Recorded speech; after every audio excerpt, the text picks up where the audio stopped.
तो सलूम्बर से तो कौन आए? कृष्णदास चुंडावत। अफगानों की फौज लेकर कौन आए? हाकिम खान सूर। और ग्वालियर से कौन आए? रामसात तोमर। ग्वालियर का राजा हुआ करता था, अकबर से बनती नहीं थी। और भीलों की सेना लेकर कौन आए हुए थे? राणा पूंजा। भील जनजाति है। इसका मतलब है कि प्रताप के साथ में केवल प्रताप की सेना नहीं थी, उसने आसपास के सब लोगों को इकट्ठा कर लिया था, है ना। ये चार लोग केवल चार नाम नहीं है। इसका मतलब है कि प्रताप में संगठन बनाने की शक्ति थी। क्या बनाने की शक्ति थी? वो यदि भीलों की सेना को भी अपने पक्ष में लड़ने के लिए शामिल कर लेता है, भीलों की सेना को भी यथा योग्य अपनी सेना में शामिल करके उनको लड़ने का मौका देता है, इसका मतलब केवल भीलों की लड़ाई नहीं है। इसका मतलब है कि प्रताप सोशल रिफॉर्मर है। उस मिडिवल एज के अंदर जब अनटचेबिलिटी अपनी चरम सीमा पर हुआ करती थी, समाज छुआछूत की भावना से ग्रस्त हुआ करता था, उस समय एक जनजाति को न केवल समाज की मुख्य धारा में लाना, बल्कि उनको अपनी सेना में उतना उतना बराबर का मौका देना प्रताप को वाकई एक समाज सुधारक की श्रेणी में रखता है। मुझे कई बार लगता है कि यार हमने प्रताप के साथ कितना बड़ा अन्याय किया है कि भारत का प्रत्येक बच्चा बच्चा उस व्यक्ति के केवल एक ही पक्ष को जानता है कि वो योद्धा था, वो वीर था। हम ये क्यों नहीं जानते कि वह उस समय ऐसी समस्याओं को भी दूर करने वाला व्यक्ति था। आपको ये तो मानना पड़ेगा कि चलते युद्ध में ये तो नहीं हुआ होगा कि प्रताप ने भीलों को कहा गया कि तुम थोड़े उधर लड़ना है, हमारे साइड में मत आ जाना। ऐसा नहीं हुआ होगा ना। ऐसा हुआ होगा कि कहा गया होगा कि भाई भीलों का जो पानी है उसको अलग रख दिया जाए, हम पानी अलग पिएंगे। ऐसा भी नहीं हुआ होगा। सब मिलजुल के लड़े होंगे, साथ में लड़े होंगे। कितनी बड़ी बात है। इस लोकतंत्र के 70 साल बाद जब आपके संविधान में आर्टिकल बनाए जाने के बाद और आपके आईपीसी सीआरपीसी में धाराएं देने के बाद भी जब उस समस्या को हम दूर नहीं कर पा रहे हैं, एक राजा उस समय उन लोगों को बराबरी के मौके दे रहा था। राजतंत्र कहता है कि यथा राजा तथा प्रजा। जैसा राजा होता है वैसी क्या होती है?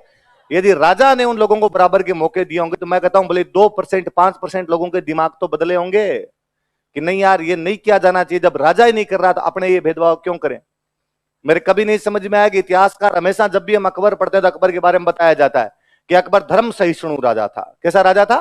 धर्म सेक्युलर राजा था। उसने कभी हिंदू मुसलमान जैसा भेदभाव नहीं किया। मुझे लगता है कि यार इतिहासकार वन साइडेड कैसे हो सकते हैं, एक पक्षीय कैसे हो सकते हैं। वो ये क्यों नहीं बताते कि प्रताप की हारावल में सबसे आगे लड़ने वाला अफगान सेनापति हाकिम खान सूर था। क्योंकि यदि प्रताप के बाकी गुण एक वो गुण जो योद्धा वाला गुण है उसको इतना उभार के रख दिया कि बाकी गुण दब के रह गए उस आदमी के। उसका सबसे बड़ा गुण यह है कि उसके बाप राजा नहीं बना के गया था, जनता बना गई थी उसको राजा। अब इन दोनों बातों को जोड़िए कि उसे जनता द्वारा राजा बनाया गया था, इसीलिए जनता युद्ध में लड़ रही है। भील सैनिक नहीं है, साधारण जनता है। पर लोगों को लगता है कि ये प्रताप का संघर्ष नहीं है, जन जन का संघर्ष है। ये मेवाड़ पर हमला नहीं है, ये राजा पर हमला नहीं, ये हमारी अस्मिता पर हमला है। पहले हुआ करता था आपने कि कोई नरप हो हमें क्या हानि। हिंदी का एक मुहावरा है कि कोई नरप हो हमें क्या हानि। कोई राजा बन जाओ, हमें क्या फायदा है, क्या घाटा है। बाबर आ जाएगा तो टैक्स लेगा, अकबर आ जाएगा तो टैक्स लेगा, प्रताप आएगा तो भी टैक्स लेगा, संघ आएगा तो भी। तो जनता के फर्क पड़ता नहीं था। ठीक है, कौन आजकल ऊपर ऊपर संघ है, टैक्स दे दो भाई। आजकल नहीं, चेंज हो गया, बाबर आजकल बाबर को टैक्स दे दो। तो जनता कोई लोड नहीं लिया करती, जनता को बताता अपने को तो कर देने। यहां जनता लोड ले रही है। उनको लग रहा है कि नहीं हमारा राजा प्रताप है, हमने बनाया इस व्यक्ति को, इस पे कठिनाइयां आई है तो हम सब पे ये कठिनाइयां आई है। तो आप याद रखना कौन कौन बंदे लड़ रहे हैं? कृष्णदास चुंडावत, हाकिम खान सूर और राणा पूंजा। ये भीलों की सेना लेके आए थे और हाकिम खान सूर किसके सरदार हुआ करते थे? अफगानों। और कृष्णदास चुंडावत कहां का है? सलूम्बर वाले हरावल में लड़ते ही थे। और रामसा तोमर कहां से आया हुआ था? ग्वालियर। ग्वालियर से रामसा तोमर आया हुआ था। कि आप ये कह सकते हैं कि अकबर विरोधी भावनाएं रखने वाले समस्त लोगों को उसने जोड़ लिया था। उसे पता चला ग्वालियर वालों में अकबर के विरोधी भावना, उसने कहा कि प्लीज आओ साथ मिलकर लड़ेंगे। उसे पता चला कि साहब अफगान मुगलों से नहीं बनती, उसने अफगानों का आइए। हाकिम खान सूर को आगे आगे खड़ा किया गया, आप सबसे आगे लड़िए। भले हरावल के अंदर लड़ रहे थे, दोनों हरावल में थे, कृष्णदास चुंडावत और हाकिम खान सूर। और हाकिम खान सूर का क्या वर्णन है, क्या उस युद्ध में वो योद्धा लड़ा होगा, शहीद हुआ था इस युद्ध में। तो कहते जब लाश मिली थी ना, तब हाथ के अंदर वो घोड़े की लगाम थी, वो लगाम नहीं छूट रही थी। एक हाथ में तलवार और एक हाथ में लगाम। वो लास्ट टाइम तक उस लगाम लड़ता ही रहा था। कितने घाव लगे होंगे उसके शरीर पर, उसके बावजूद वो योद्धा नीचे नहीं हटा था, क्यों? टूटी नहीं थी। लोगों को हाथ खींच के वो लगाम निकालनी पड़ी थी हाकिम खान सूर के। इतना वो मजबूती से कस के बैठा हुआ था वहां पे, आज तो मैं जो करूंगा तो ऊपर वाला सूर्य भगवान रथ रोक देंगे आज मुझे देखने के लिए। इस प्रकार से हाकिम खान सूर लड़ा होगा। और कहते शुरुआत में जैसे ही हमला हुआ था इस साइड से, मेवाड़ की तरफ से हुआ था, मुगल सेना भाग गई थी। एक राइटर आया था इस युद्ध में, बदायूनी। कौन सा राइटर आया था? अभी मैं आगे लिखवाऊंगा आपको। अकबर का एक राइटर था बदायूनी, वो इस युद्ध में भाग लेने के लिए आया हुआ था। बदायूनी कहता है कि भाई साहब शुरुआती हमला इतना भयंकर था कि हम बनास नदी के पास में 16 किलोमीटर भागे थे। 5 कोस भाग के गए थे हम। कितने कोस भाग के गए थे? 5 कोस भाग के गए थे। जब वापस वो सेना भागने लगी तो मुगलों में एक सैनिक हुआ करता था, मिहत्तर खां। कौन सा सैनिक था? मिहत्तर खां ने बेचारे ने झूठा ही जोर जोर से चिल्लाया, अरे क्या भागो मत, अकबर खुद ही आ रहा है, अकबर खुद ही आ रहा है। तो सेना को लगा कि बादशाह आ रहा है तो और सेना लेके आ रहा होगा, थोड़ी देर लड़ते हैं, इतने में बादशाह आ जाएगा। कोई पूछेगा कि हल्दी घाटी युद्ध में अकबर के आने की झूठी सूचना देने वाला व्यक्ति कौन था? सेना थोड़ी बहुत यूं टिक टिका के लड़ने लगती है। शुरुआत के अंदर ये लोग दर्रे में लड़ रहे होते हैं। दर्रा समझते हो? पहाड़ियों के बीच की जगह थी।